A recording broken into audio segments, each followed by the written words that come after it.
Whoopsie.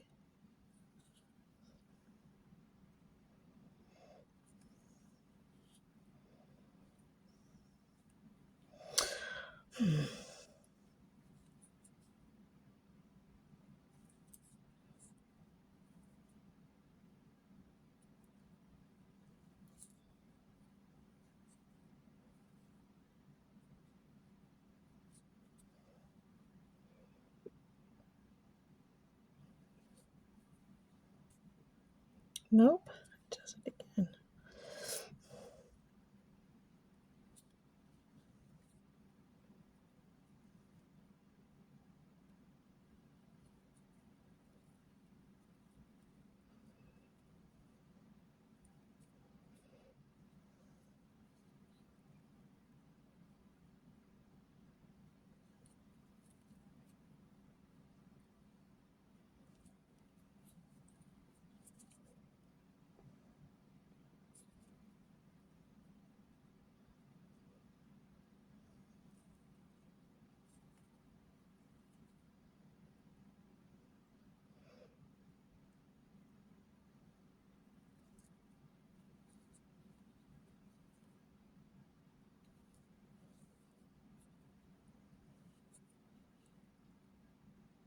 Yarn over, through the gap, yarn over, pull it through, yarn over, pull it through 2 loops, yarn over, pull it through another 2 loops, that's a double crochet, yarn over.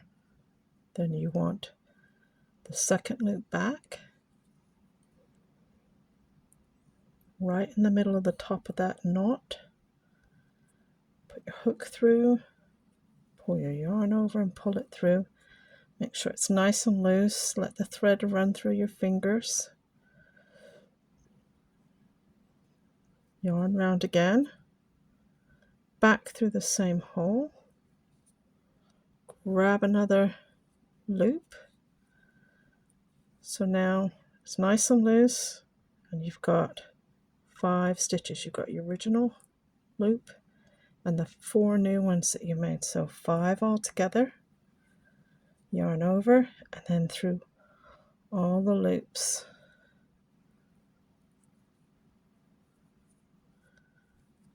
Yarn over and through.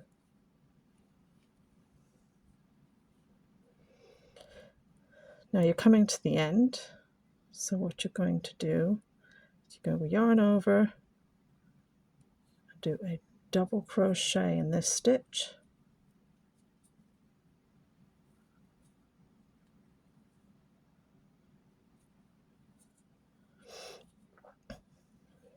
yarn over.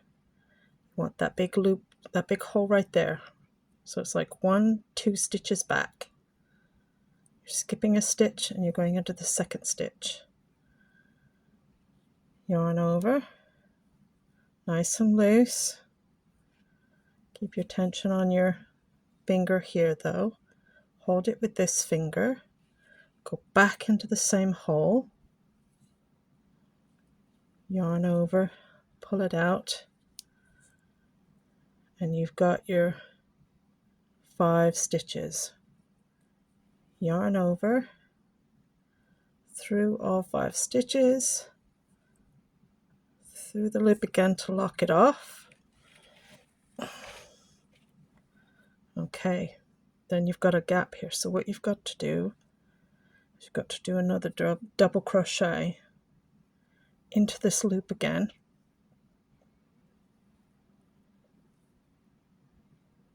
Do your double crochet,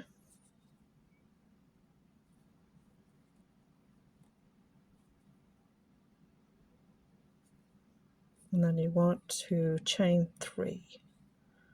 1, 2, 3, turn. Right, then you go yarn over and the same again, double crochet between the 2 knots.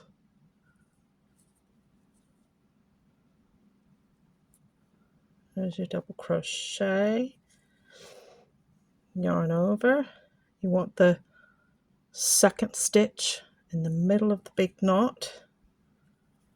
Pull it over, make sure you've got lots of nice loose thread because that's what makes the stitch look good. Into the hole again, yarn over, pull it out, nice and loose. Make sure you've got 5. Yep, you've got 5. Then you want to lock it off. Yarn over, single stitch, and then continue along the row. And it makes a nice sort of zigzag pattern.